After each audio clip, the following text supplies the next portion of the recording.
A very good evening to all of you. We are back with our 116th webinar.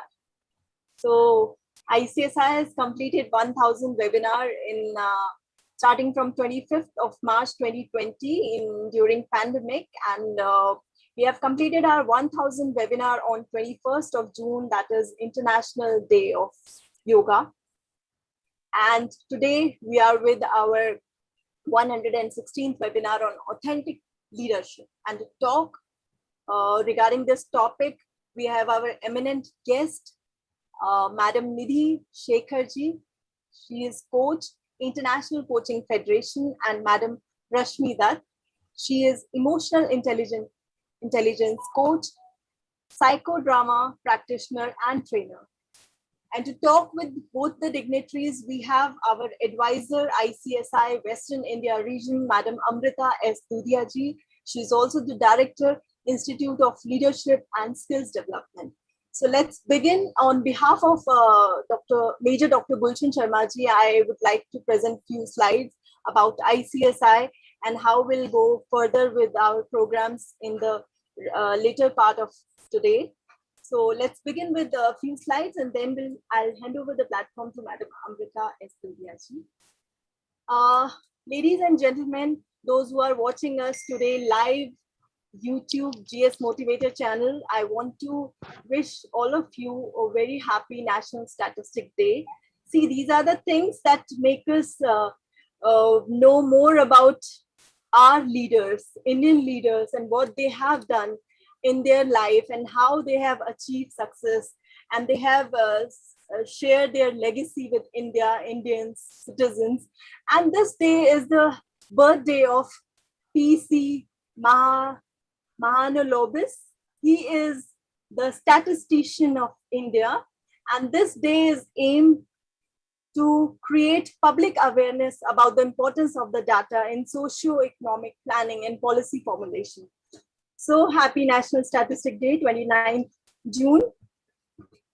And ICSI welcome all of you. We are the link between 31 million overseas Indian. Together we are making education relevant. And I would like to say that हमने एक पड़ाव पार किया है और अभी कई पड़ाव और आने बाकी हैं. So making education relevant from Monday to Sunday, every aspect of education that can touch and that can contribute towards making education relevant. And we believe that education is incomplete without skills, entrepreneurship, and empowerment. So ICSI believes that education to be holistic and is the confluence of all these aspects when we talk Shiksha, Kaushalta, Udyamita. And in that, if we have to bring leadership qualities, if we have to make education relevant, these are few recommendations that ICSI propose. That why is not music a part of education, dance is a part of education, creativity, humor, stimulation, talent exhibition, stress-free education, technology, and whatnot. These are our thoughts, and we would like to emphasize onto these, and we would like to take opinion of different viewers of ours, those who are watching this program, to do give this, what are the other things that makes education relevant. And we are proudly to say that we have started India's first finishing school at all efforts of Major Dr. Gulshan Sharma ji. And this particular finishing school network is for soft skills, life skills, and talent labs. And very soon we are also starting with our project, that is Egurukul Gyan Yagya, and we do want to say to all the viewers, those who are watching, if they are into the field of education and they love educating people and they want to make our students, our youth focus, channelize with the digital knowledge and other aspects of education that was way behind in our history, historic Vedic period. So do contribute and do get to us. We would like to make a pool of gurus that can contribute into Egurukul Gyan Yagya.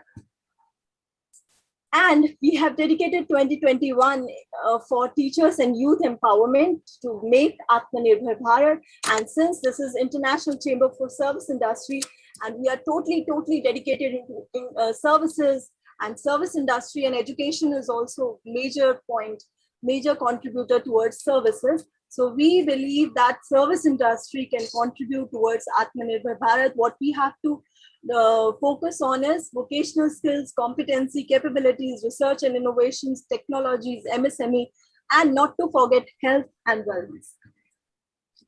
So this is the canvas of our program that we keep on reviving time to time with your suggestions. And see, this time we have brought change, and now we have started a very different series from Monday to Friday on tourism, post-COVID-19 revival of tourism. Let us reunite, where we are focusing on domestic tourism, wellness tourism, herbal tourism, rural tourism, spiritual tourism, and other aspects of tourism as well. So anyone who wish to get knowledge about Indian tourism, domestic tourism, and what will be the type of tourism that is coming post-COVID, so do watch us every day from Monday to Friday at 8 p.m. and you know where you have to come, on GS Motivator channel. And as always, our Saturdays and Sundays are full of variety of programs, from women empowerment to Indian ASEAN series, and from Vidya Se Adhyatma Vidya Ki Or to NRIs for education. Today at 8 p.m., we are bringing you a very honorable Shri Ajit Gutel ji. He is the tourism legend, veteran, who will going to talk about his life journey from engineering to tourism. He has ample amount of experience in tourism and hotels, and he would like to share it with all of you. And we are very fortunate that he's coming on our platform here and he's sharing his views with us today. So do watch, do come at GS Motivator channel at 8 p.m. today. And with this, we have research and we are very much confident on this triangle that B2B, because Corona period, this pandemic has taught us all these things. And now B2B is no more business to business. Leave all business behind. Just be close to nature and just back to basics. So B2B is back to basics for our futures. We have to take care of our health. We have to take care of our happiness. We have to take care of our families. And if we cannot meet with us physically, but we can unite with each other digitally. So digital education, e-learning, like we are united with across the globe, all the people right now with digital platform, that is Zoom, and also the social platforms. With this, I'm coming to my last but not the least slide for today. That is, whatsoever human mind can conceive and believe can achieve. And बिल्कुल आप मेरी बात मानिएगा, क्योंकि हमारे मैं Hindi English और हिंदी दोनों modes का जो है इस्तेमाल करना बहुत जरूरी समझती हूँ. तो ये मैं अपने मन की बात आप सबको कहना चाहूंगी कि ये जरूर मानिएगा, ये सिर्फ एक यहाँ पे एक सेंटेंस नहीं लिखा है. अगर आप इसको दिल से फील करेंगे ना और इस पे फोकस करेंगे तो वो चीज होगी. So we believe that whatsoever human mind can conceive and believe can achieve, and let's come together for making education relevant, and do send your valuable suggestions that you keep sending us from time to time, and we do listen to that. We do read your emails onto that, and with that views, we bring so many changes in our program.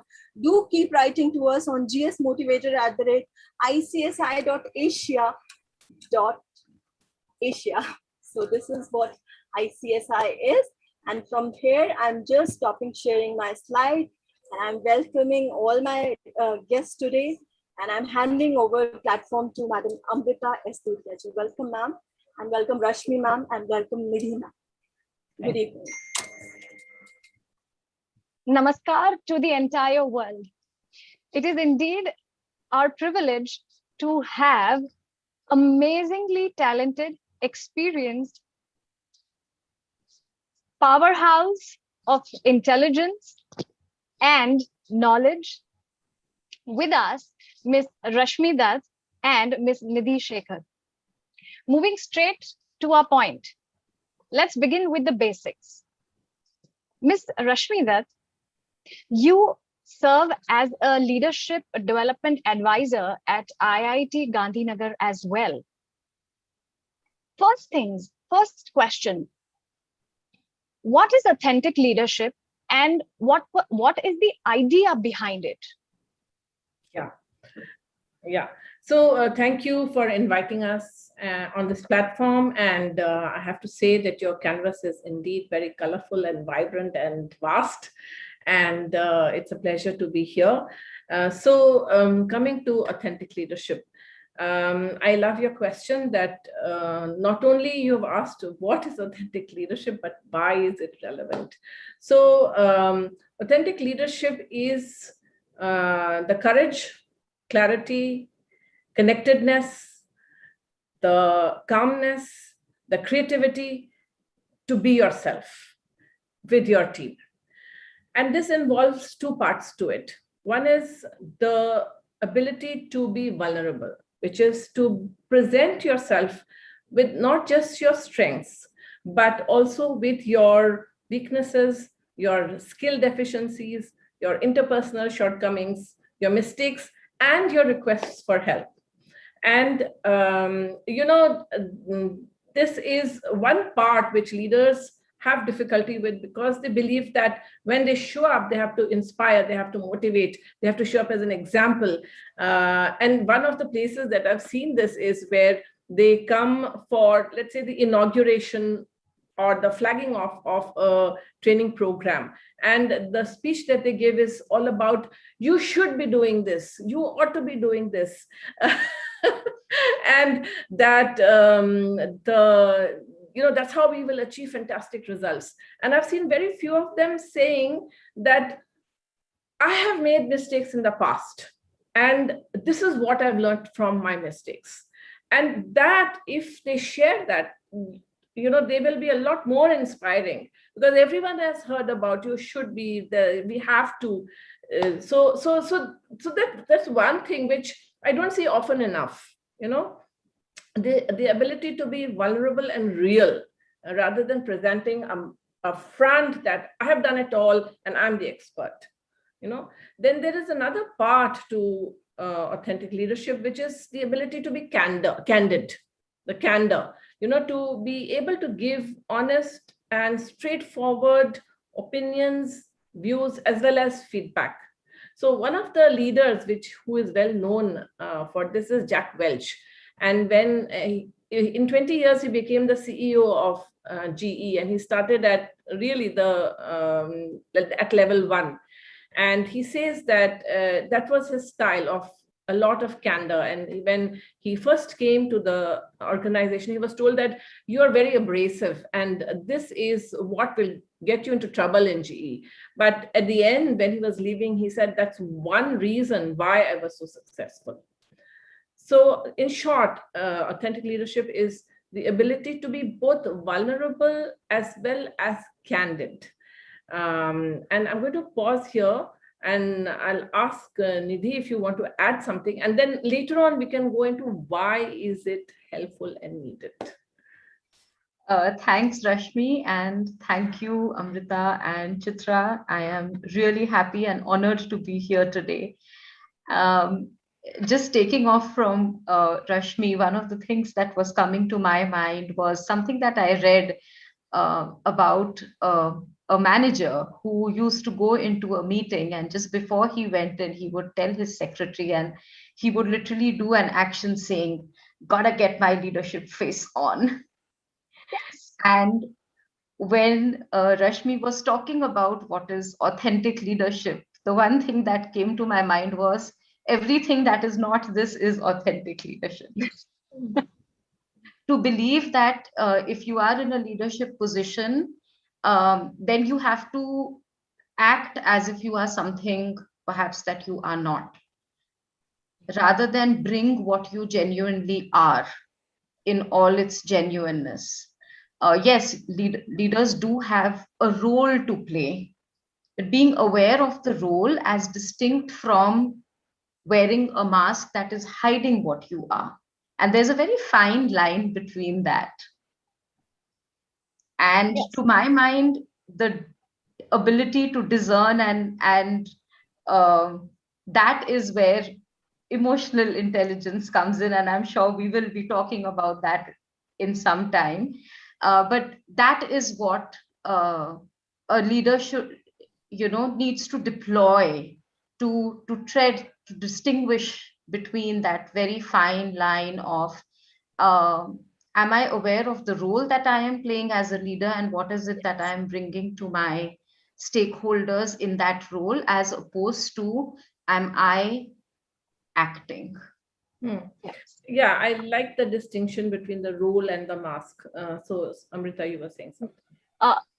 How well put. There is a fine line. I remember, correct me if I'm wrong, I remember reading somewhere when Nelson Mandela, he was imprisoned and he was asked, aren't you scared? He said, don't you fear? Or so he said, of course I'm scared, but I cannot show to the public that I'm scared because I am their strength. So there is a, yes, Miss Nidhi Shekhar, as you beautifully put, there is a fine line. You just can't be blunt, but then you have to be emotionally and socially intelligent on how you portray yourself to the people around you, to the people who get inspired by you. Madam Rashmi, what do you have to say about it? Yeah, I think that this is an interesting point, and the example of Nelson Mandela that you've taken is fantastic. And so it is very much about, so therefore it's also about choosing, what the situation requires. So that choice you can make when you are centered, when you're calm, when you are when you have that clarity. So to make the choice that so Nelson Mandela was in Robben Island for 18 years. And at that time, he was of course scared, and you didn't know, when am I going to be released? But he chose to show a certain part of himself, because I know I can relate with the example that you shared, because he had this room which was a small room. He slept on the floor. He had a bucket for a toilet, and he was allowed to walk into the courtyard once a week or something like that. And then when he walked, he would walk erect with his shoulders straight. And he used to really inspire the other prisoners. And later on, he told his biographer, Richard Stengel, that of course I was scared, but at that moment I needed to inspire people. So the ability to choose, and sometimes you also have to choose to be vulnerable. And which is now where I come, that why is vulnerability required, and how does it help the team? How does it help the organization? And the answer is that it builds trust, because the others get a sense of reassurance that I can make mistakes, I can ask for help, I can speak honestly what is my view, I can bring up conflict on the table, I can argue passionately about what I believe in, because that then will lead us to the next level, which is the ability to bring conflict openly. And otherwise, without conflict, there is an artificial harmony in the team, in that space.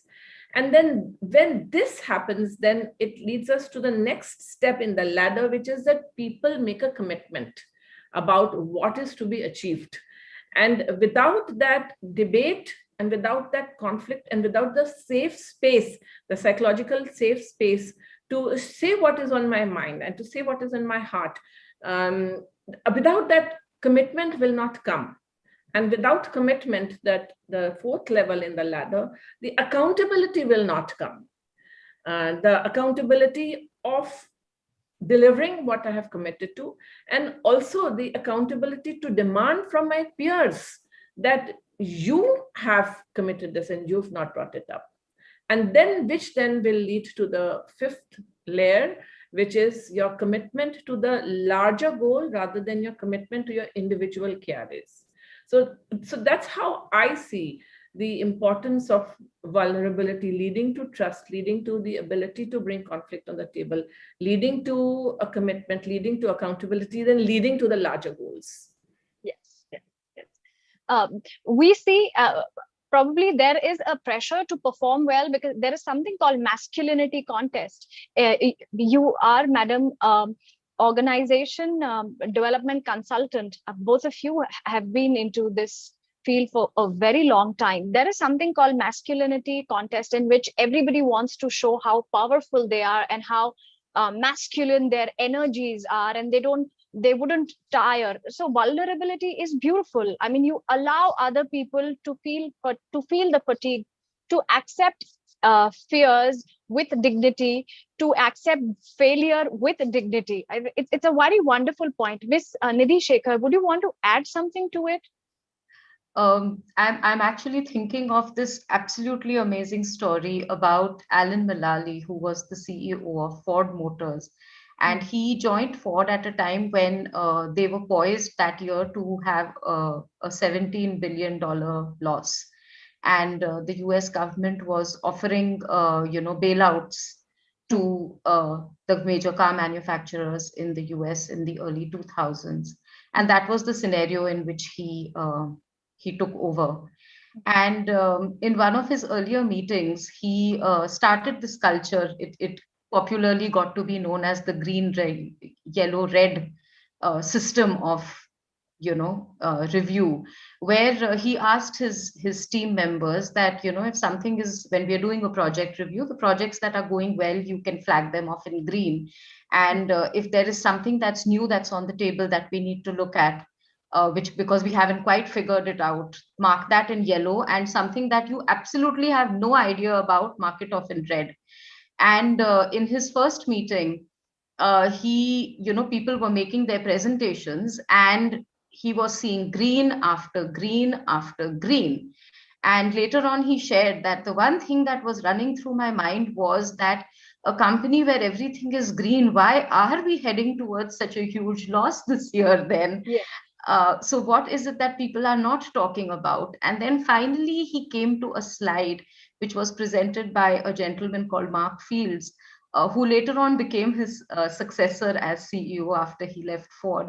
And Mark Fields was at that time trying to launch a car in Canada, and they hit some problem, and he had no idea where this, he wasn't even sure what the problem was. So they hadn't even got around to identifying a problem. And so he had decided to mark that in red on his presentation. And there were people who told him that's not a great idea. And he said that, what do I have to lose? He's asked us to do it, I'll do it. And he went and he presented that. And later on in his book, Alan Mulally wrote that you could literally see everyone's eyes lost contact and the air went whooshing out of the room when those reds appeared on the slide. And what he did was he got up and he gave Mark Fields a standing ovation, saying that, thank you, because you are now talking about what we can do to turn the situation around. You have shown me that opening. And that in Ford started a conversation around how they had become a company that did not talk about problems, because accepting that there is a problem was not okay. Yeah. So from wanting to become problem solvers, over time, the culture of the company evolved into something, became something where talking about problems was seen as a weakness. And when Alan Mulally opened up this, window, over time, he wrote in his book that people's presentations started looking like the rainbow, and I loved that.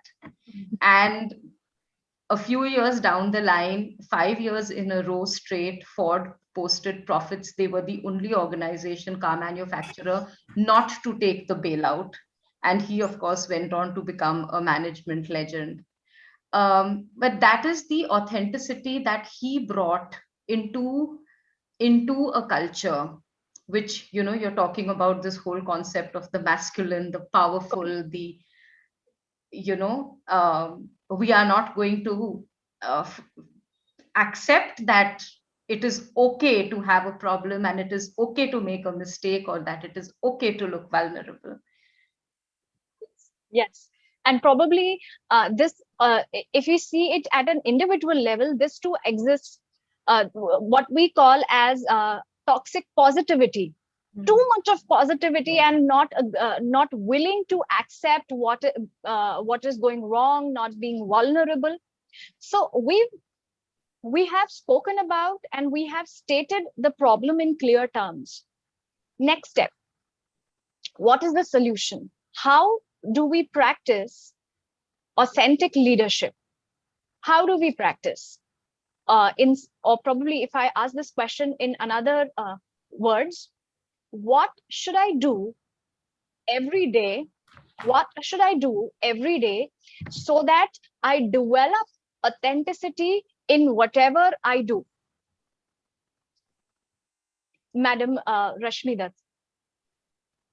Yeah, uh, that's a good question. And I think that the first step is self-awareness. That is to figure out that what am I really feeling inside of the face that I present, of rara go go, and this is leadership is about being strong and knowing everything. And the fact is that we are experiencing doubts in us. We are experiencing hesitation. There is anger sometimes. There is anxiety sometimes. And so the first thing is to be clear about what is happening to me. And it doesn't mean that I therefore present all of this outside. But the clarity gives me that centeredness and the ability then to choose what I voice. And there are times then, and so really we are focusing on three things. We are focusing on inner, then we are also focusing on the other, because it is also about recognizing what is happening to the other person, what is the tone in the room, what is the atmosphere around, and therefore what is the need of the hour. Because if the atmosphere in the room where I'm talking to the team is going down, then I need to present it in a certain way. If there is defensiveness, and I need to present it in a certain way. If there is resistance, then I need to present it in a certain way. If there is the receptivity, then I need to present it in a certain way. So to read myself, to read the others in the room. So we focus on the inner, the other, and the outer. The outer is what is the larger good, and what is a larger goal which I need to head towards. So this ability to read that and then appropriately respond is also part of authenticity. And because along with the clarity, the calmness, the confidence, the connectedness, the creativity, there's also the need for compassion. Because whilst you are communicating what needs to be communicated, sometimes you have to push back and so on. But with all of that, if I can bring in compassion, then also that is part of authentic leadership. So the first step is very much about self-awareness. And that's where I'll stop for the moment. And this is so wonderful, ma'am. The inner, the other, and the outer. The holistic approach makes it authentic leadership. We at times I've heard people just stick to the inner part. Yeah. Just the self-awareness part. It is important from moving from self-awareness to self-improvement, and then adjusting according to the external environment as well. Miss Nidhi Shekhar, any views on it? I'm really hooked on to this whole concept of self-awareness, and it was Rashmi actually who introduced me to the whole idea of looking at it from perspective of the Navras, which is identifying your emotion. So I'm in a difficult, situation. I am heading into a difficult conversation, or a situation where I am perhaps, not entirely comfortable. And to to lean into myself and look at in what way is that discomfort manifesting. Is there blood rushing to my cheeks? Am I beginning to feel hot? Is my stomach beginning to tie up into a little bit of knots? Am I getting a little bit of goosebumps? Maybe feeling a little nauseous even in an extreme situation. And to, in that moment, recognize and acknowledge that this discomfort is fear, because I don't know when I present what I want to present, how people are going to react to that. My sense is they may not react well, or that I am feeling, angry because I'm in this situation and someone's coming at me with something, and this is how I am reacting. And just to take that pause and acknowledge to myself that this is what I am feeling, puts me into a space where I have that second to actually make that choice of whether I am going to come into the situation from this place of fear or anger, or whether I can step back from it, acknowledge the feeling, and then connect myself to the other. That this is a stakeholder. This person also has an investment in the same thing in which I am invested. And so what is the choice that I am making, from what perspective I'm coming? And then that allows me to kind of shift. And when I make that little shift away from where I was, then it helps me connect with the present and bring the appropriate self into the conversation or into the situation. So it's not always necessarily to do with the goal. It is also to do with what am I bringing of myself that is going to support everyone move towards the goal. So yeah, and to add to it, it's the goal and connectedness. Yeah. So the two together, when they can be harnessed, and along with emotional intelligence, then it can create a powerful outcome. We've seen earlier, almost a decade ago, we saw people at the age of 45, 50 take up the roles of CEO of organization. Today, we see people at the age of 25, as young as even 22, 30, they take up the position of a CEO. Do you think we, the younger generation, have the maturity of leading in that way, the authentic leadership maturity we have? Or do you think all this comes with age, with experience? What suggestion, what learning would you give to us, the younger generation, who are at the helm of organization, who are leaders in their respective spheres? I think that leadership and emotional intelligence is not necessarily related to age. I think there are some people who have a natural ability for it, and they come with a wisdom which is of a different level, and I believe that it can also come from your previous birth, and the only thing which I would say is that but the fact is that everyone will also have blind spots, and a blind spot is where I'm eating ice cream and some ice cream gets stuck here and I cannot see it, but the others can see it. And that will always be there. So the ability to have the wisdom to know that I have blind spots, and to then either be constantly reflecting, so the ability to reflect, and then also to have the clarity of having people around you who don't just give you wah wah wah wah and give you honest feedback. That's another important aspect. And then the third is also to have one or two people in your life with whom you can really honestly be yourself. And coach is a good partner to have in this journey.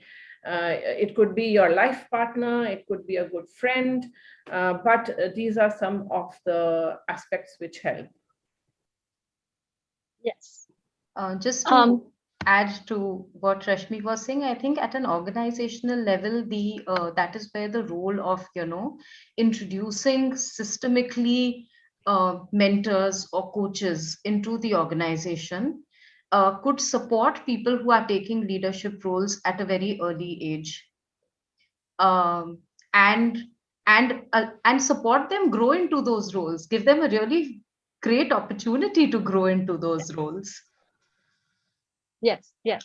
And so you see this entire shift where we have the younger generation taking up the role of CEOs, or the head in a positive way.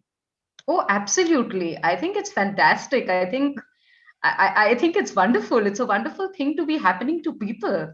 Look at the early age at which your potential is getting tapped and you are flowering and showing up. I think it's amazing, and provided an appropriate and solid support system, uh, then why not? Why not? Miss Rashmi, you're a psychodrama practitioner and trainer. Tell us something about it, and how does it help individuals develop leadership, help them grow as a person, peaceful human beings, or probably solve their emotional problems, if I say? Yeah. Shakespeare has said that all the world is a stage and the people in it merely actors. So psychodrama takes the position that we are not just actors on a stage. We can be the playwright, we can be the director, we can be the producer.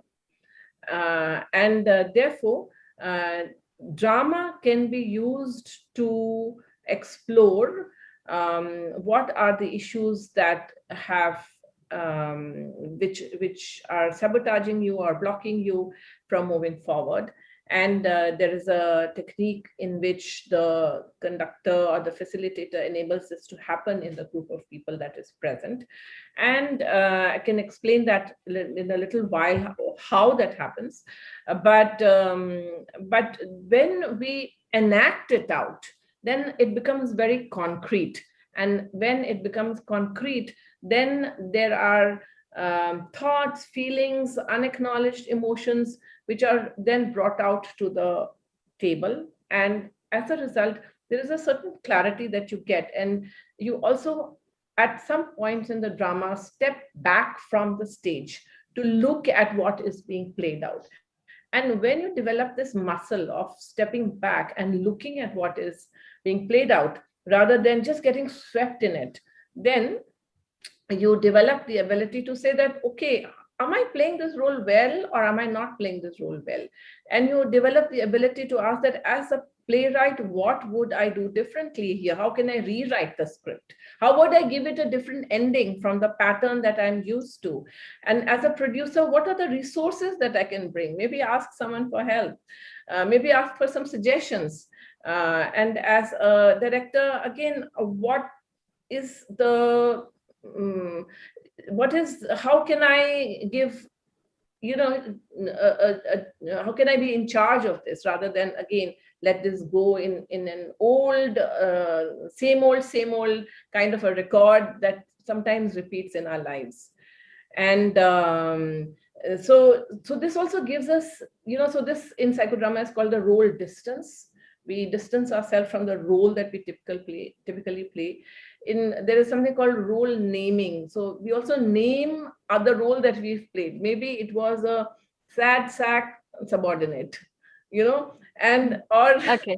and when you name that role, or maybe you give yourself a role of the ostrich manager, And once you've named yourself, then it brings a sort of a clarity and an empowerment, and say that I want to rename myself from a sad sack subordinate to a resourceful subordinate, from an ostrich manager to a straightforward shooting arrow manager.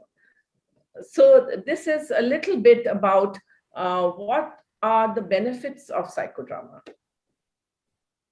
And in fact, Nidhi is also very much involved in psychodrama. And do you want to add to that? Yeah, I find psychodrama one of the most powerful coaching tools that I have ever been exposed to. It's direct. It brings you straight into the heart of, as a client, it can bring me straight into the heart of what it is that I'm dealing with, and it gives me a language to process it. What Rashmi was talking about, the role renaming, if I'm seeing myself as an ostrich manager, then what is it that I need to process, and how do I go through that process before I become this, straight shooting manager? And that process in psychodrama is done through role plays, and the whole, the whole theatrical framework. It is exciting, it is empowering, it allows for so much varied expression, and I find it very powerful. And Rashmi, I have to thank her for introducing me into the world of psychodrama. You can comfortably be vulnerable in this entire psychodrama phase, and you can be very comfortable being vulnerable, open. You can open your wounds, let them heal. Yes. So yes, it is a powerful technique. One more question. The time of, there was this saying, survival of the fittest. The era of competition, I guess, is nay over. Right now, it is the era of cooperation and evolution. We want leaders who create more leaders. This is, I think, a generally accepted belief. Anyone would agree to it, that they would want leaders who create more leaders rather than insecure leaders who do not want to give away any of their power, any of their learning to others. In the current scenario, what do you think? Where is the lacuna? Do we currently have such leaders who want to concentrate their power?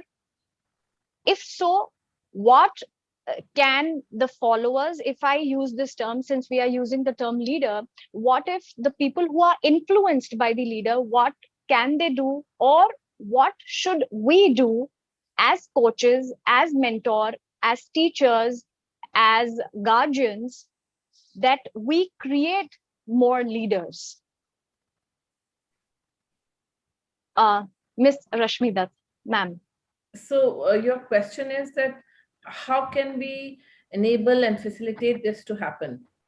Yes, leaders creating. How do we build in a mindset of leaders creating more leaders? I think basically this is a mindset which comes with internal security, which comes only when you are internally secure. Yeah, absolutely. And this sense of internal security is not that easy. It's not so common. So even though cognitively and conceptually everyone understands that I want to be a collaborative leader, I want to be an enabling leader, but the fact is that somewhere inside there is the fear is that someone will take over, someone will be better than me, that when someone becomes better than me, then I become less than. And these fears are also in some ways created by the conditioning of society, because even when we are growing up, there is a constant expectation and pressure from society, from parents, that tumhe first aana hai. Or in fact, there's a comparison even with the sibling, कि तुम first आ जाओ दूध पीने के लिए, उसको हरा दो. and there's a constant comparison with the neighbor's son and so on. And this is very hard to let go of. And we are brought up on a diet of less than and more than, and that you will stand apart only when you're better than. And the coach's role is really to go through these 5 layers that we all cover ourselves with. And these 5 layers are, the first layer is where you're clear about who you are, you show to the world who you are, and that is apparent. The second layer is where you know that there are some thoughts which come to you which are not very productive, maybe envy of someone, but you dare not acknowledge it even to yourself, and you quickly put it in hiding. And when you are upset or annoyed, then you put it on the other. Then the third layer is where you know that this part of you is jealous, this part of you is afraid, and you share it with one person, maybe your coach, maybe your somebody whom you are very close to, but not beyond that. And that also it causes you a lot of difficulty in even talking about it. And then the fourth layer is where this part of you is very well known to yourself. And when it pops up, you say, oh, the competitive part of me has turned up again. And only when you reach this fourth layer, then you will be able to reach the fifth layer of finding the gold inside you, and even the undiscovered gold inside you. So a good coach helps the person to move through that. And in psychodrama, we also move through that. And when you reach that fifth layer, then it is that you can really be free and be truly collaborative and be truly generous and be truly enabling. Wonderful, wonderful. Ms. Nidhi Shekhar. So I would just add a little bit to what Rashmi said in terms of, if we shift the definition of fitness, the fittest, the survival of the fittest, and if we shift that definition and also acknowledge that even the best athlete in the world needs a break and needs a coach, and that if he keeps running without a break, there will be burnout. So if there is and it's conversations like this that actually are, very key to start looking at these things. Who is eventually going to survive? What kind of a manager is eventually going to survive? And to survive, what do people need to do? Which is why Correct. I guess we are talking about authenticity in leadership rather than success or positivity or strength. It's a very interesting phenomenon that we are going through in terms of redefining some of the traditional vocabulary that we've been using around. Makes immense sense. That is why we are talking about authentic leadership and not successful leadership. How wonderfully put. Concluding words from our honorable distinguished speakers, Ms. Rashmi Dutt. Concluding lines on authentic leadership.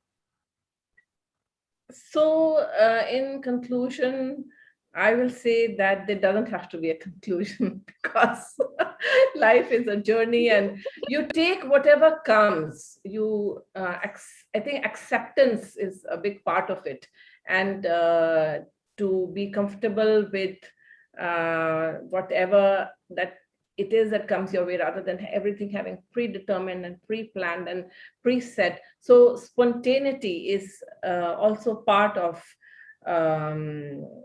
authentic leadership, and to be comfortable with the conclusion that comes in whichever way, even though you have the larger goal in mind. Yes. Mental agility and reserves of emotional balance. Ms. Nidhi Shekhar, concluding lines, authentic leadership. It's a journey.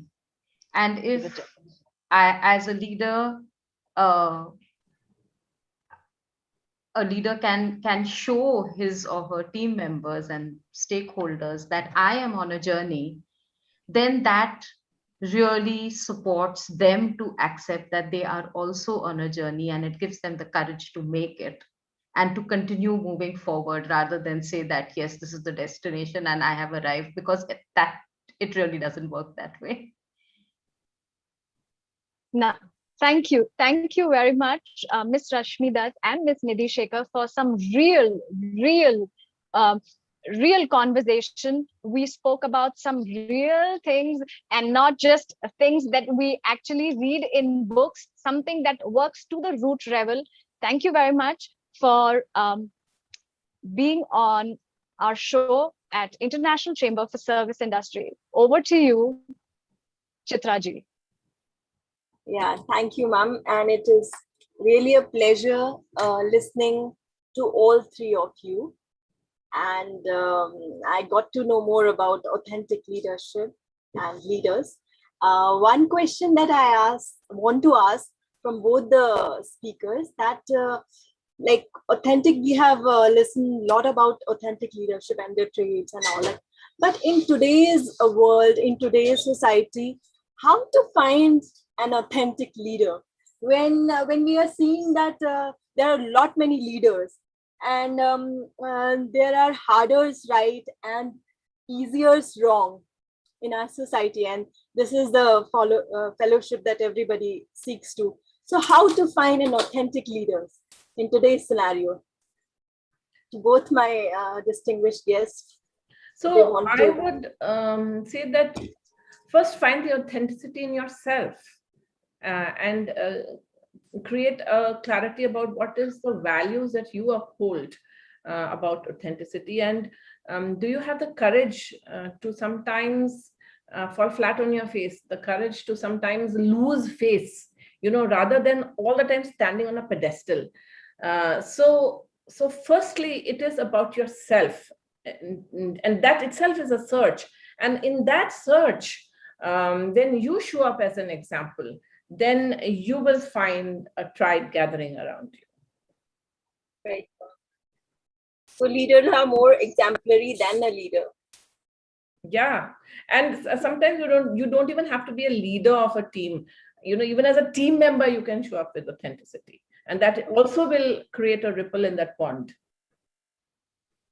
Right. This is such a wonderful learning to all of us. Do not wait for the other to show up, to give you an example of leadership, to make you feel powerful.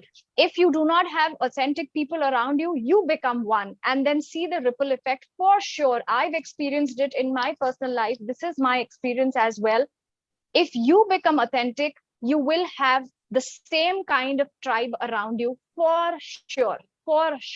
Thank you very much, ma'am, for this learning. Nidhi ma'am, we want to hear from you as well onto this, the same thing. Actually, Rashmi literally took the words out of my mouth, because and I think between Rashmi and Amrita, they have beautifully summarized it. The authentic leader doesn't have to be a leader in hierarchy. If you bring authenticity into your environment and other people pick off on that, and they derive the courage from you, or they derive the inspiration from you, then you've put yourself into a leadership position in that environment. And it could start in your house. Yeah. Start at home for us. Doesn't only have to be in the workplace. It could start in any environment in which we are. Yeah. Wonderful.